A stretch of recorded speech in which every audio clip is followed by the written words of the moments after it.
You are going to consider that this lesson is going to be pretty deliciously easy. Okay, there is one question on here I would say that requires some outside of the box thinking. Other than that one question, though, everything else here is pretty straightforward and obvious. So let's get started. Questions A and B are super easy. Identify the constants and variables in each expression. So for constants, all we're doing is we're looking for numbers. Okay, so for letter A, constants are going to be 65 and 12 because those are the two numbers that are there. What are the variables for A? Well, the variables are going to be any of the letters that represent groups of numbers. So Q is a variable, R is a variable, S is a variable, and X is a variable. That's it. That's all you have to do for this one. We're just sorting numbers, sorting our quantities into two groups, constants and variables. Constants are the actual numbers, variables are the letters. Easy, easy. Let's do B. So B, I have some constants. I have two constants. Those constants are 4 and 71. Notice I don't even have to say negative 71, even though there's a minus sign there. And we're going to be talking later this year. You're going to become experts at knowing when you're going to have to treat it as negative 71 or just treat it as 71, like minus 71. Okay, but right now it's just 471. That's all you have to do is list those two things. And then the variables are, once again, really easy to identify. G, H, Y, Z.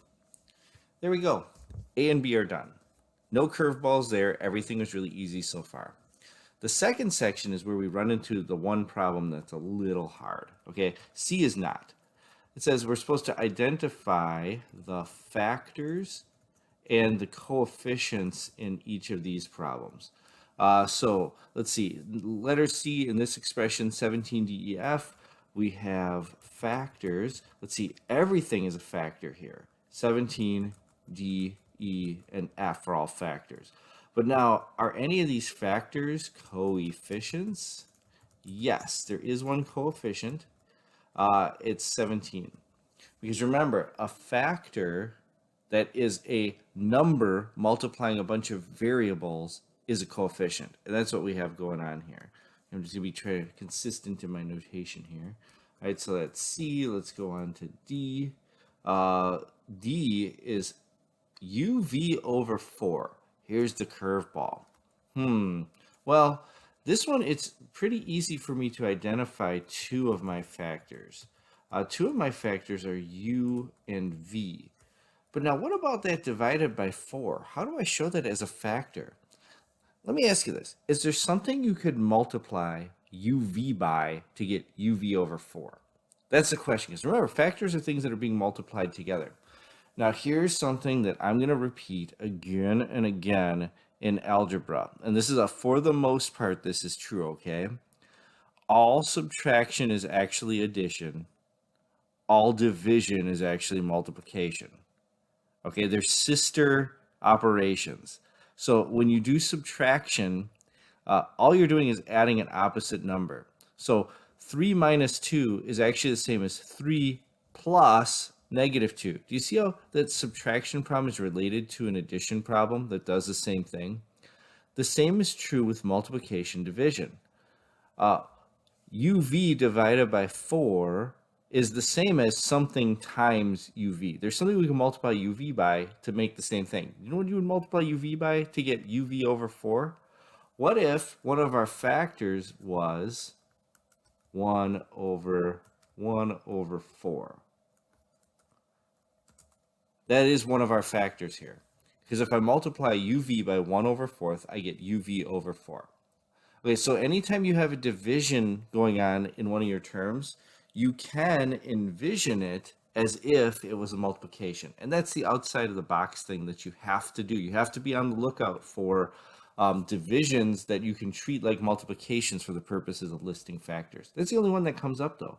The coefficients here are going to be the same. The only factor that's a number. Which one of those is a number? 1/4 is our number. Okay, letter E. Letter E, we have factors and coefficients as well. Our factors are, let's see, S and T are the easy one. There's kind of a curveball here. What do we do with negative and 3 in this expression? Do I have to say negative 3? Do I have to just say 3? Do I say negative 1 and 3?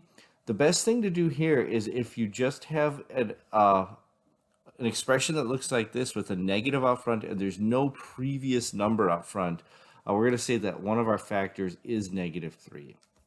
In fact, I'm going to say this, because all addition is subtraction, and all subtraction is addition, you can treat any coefficient that's preceded by a minus sign as if it's negative if you want to. Okay, we're going to get really good at that this year. If that's confusing to you now, just don't worry about it at the moment. Okay, and let's see, do we have a coefficient here? Why, of course we do.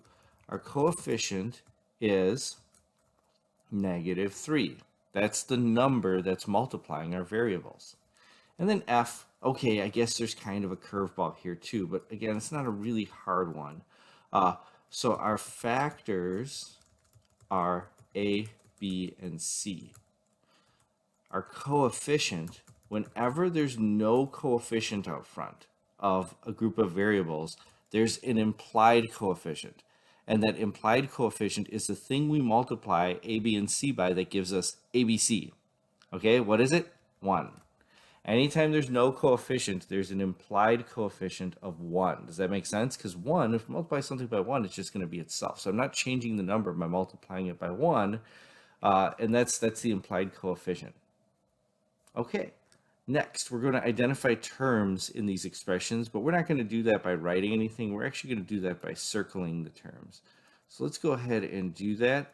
I'm going to circle the terms in this expression. Well, 8v is one of my terms. Let me just change, there we go. Okay, so 8v, and then 17yz is another term. Notice that I'm circling the things that are being multiplied together. So these are numbers multiplying variables, but they're separated by plus and minus signs. They're entirely isolated by plus and minus signs. Okay, and if there's something that's entirely isolated from everything else with a plus or a minus sign, that makes it a term. Now here's a confusing one. In letter H, do I count 4 and 2x as separate terms because they're separated by a plus sign? Well, because this plus sign is occurring and not completely isolating this by itself from everything else, this is actually going to be one term down here. So I'm just going to go ahead and circle this entire thing as a term.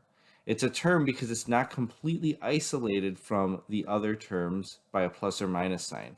Now notice what happens though. So I mean, there's this plus and minus expression is being divided by something else. So that makes it part of the same term.